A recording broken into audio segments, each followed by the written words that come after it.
As we all know, Hell's Kitchen is no joke, and it absolutely lives up to its name, as the chefs do indeed go through hell during their stay, as they are low in sleep, stressed to a max, and of course we can't forget they're dealing with Ramsay and other mean chefs 24/7. To make matters worse, when the reward challenges come, the losers of these challenges are sometimes put through literal hell with the punishments. However, for the winning team, they finally get a chance to get away from Hell's Kitchen for the day, and enjoy the great activities of the West Coast.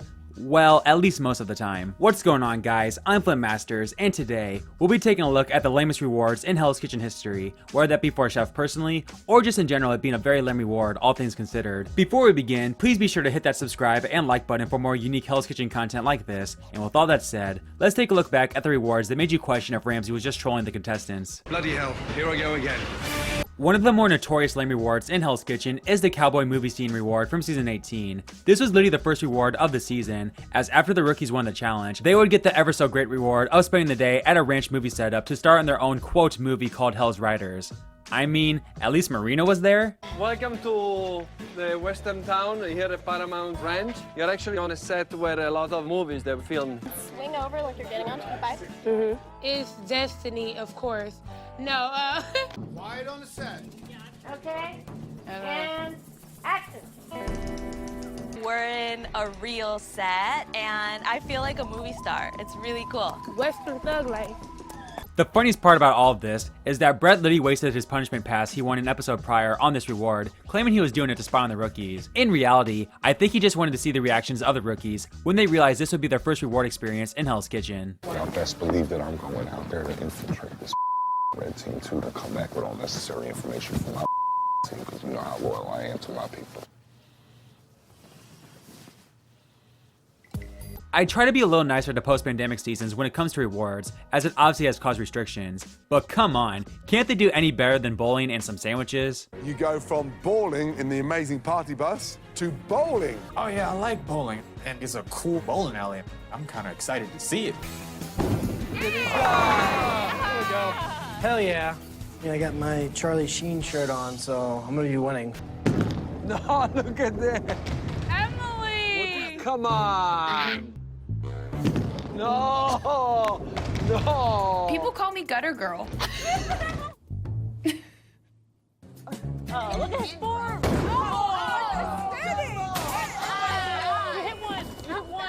And once again, a punishment pass would be used on the lamest reward of the season, as both Bryn and Alex would waste their advantage on this reward. I assume this was because they either love bowling, or figured using their punishment pass on a silly reward like this wouldn't cause any ill will from the person they swapped spots with. While Steve understood Bryn's decision, Alex's assumption that Tara wouldn't take this personally would prove to be a bad one.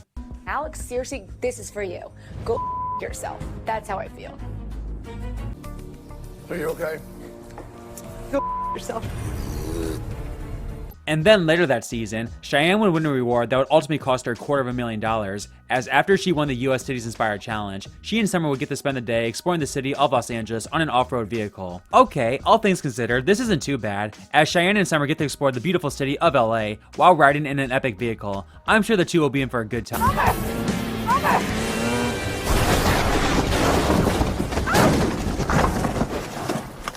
Help. Oh.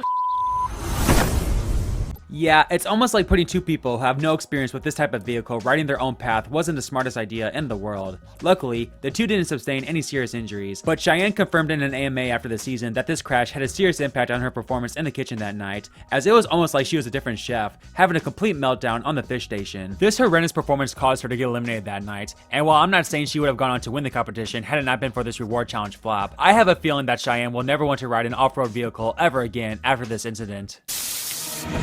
Whoa, what? Oh, stop. I don't understand. Just let it burn out, please. Look at me. You're out of control. Come here, you. Chef. Cheyenne is melting down. I'm not going to allow you to endanger yourself and us in this kitchen like that. Okay, you need to calm down. Bishop. Thank you. Jackie is one of the most notorious villains in the show's history, as her loudmouth persona got her into many bad situations, so I guess it was only poetic to see someone like her not get to enjoy a reward in the slightest. After the red team won the episode 9 reward challenge, they would get to spend the day with animal actors, but Jackie, who obviously had a strange fear of animals, didn't enjoy 1 second of this experience.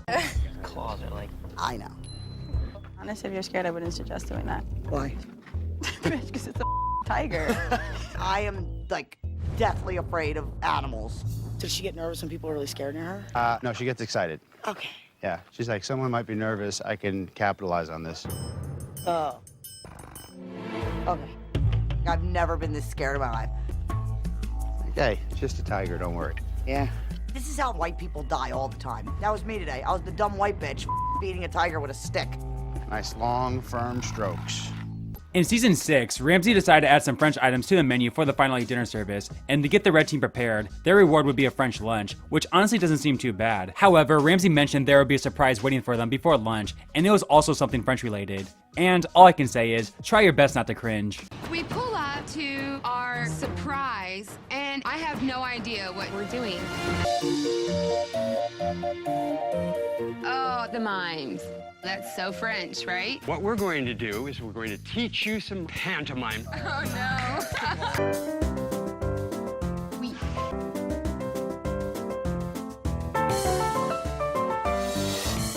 If I accidentally clipped her on the chin, I would be not sorry at all.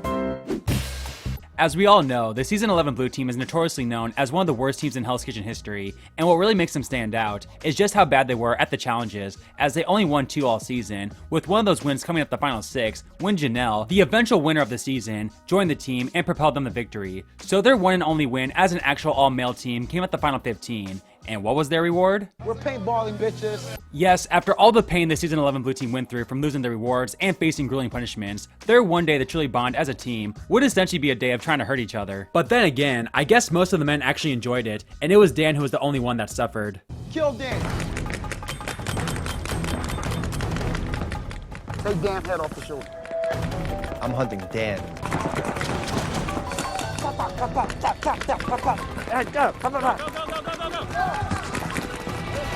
Bye-bye.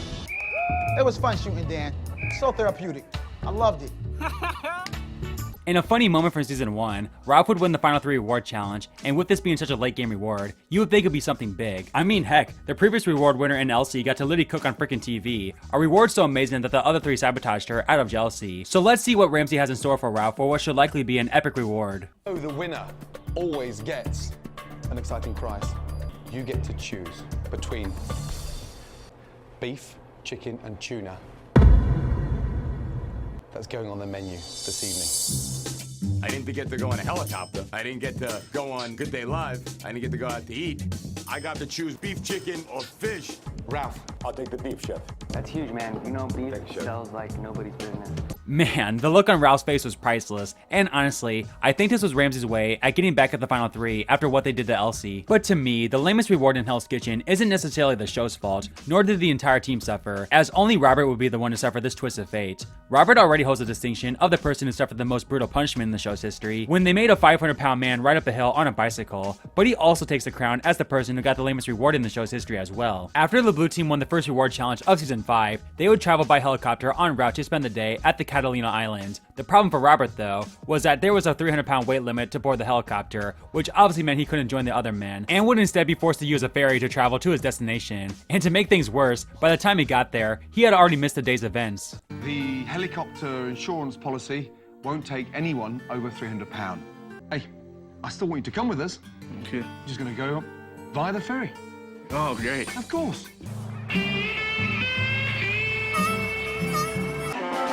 I'm so excited. I can't wait to run down the beach like Bo Derek, baby. Listen, we've got some good news and bad news. Okay. What do you want first? Bad news. Okay, we're all going back, yes? Okay. The good news is we had a great day on Catalina Island. Well, what the hell did I win? A free ferry ride? Let's go, turn around, we're going, let's go, straight back down, yes. You know the way. Thank you guys so much for watching this video of the lamest rewards in Hell's Kitchen history. Please be sure to subscribe and like for more fun content like this, and leave a comment down below of any other lame rewards I might have missed. With all that said, take care everyone, and I'll see you next time. Get out of there.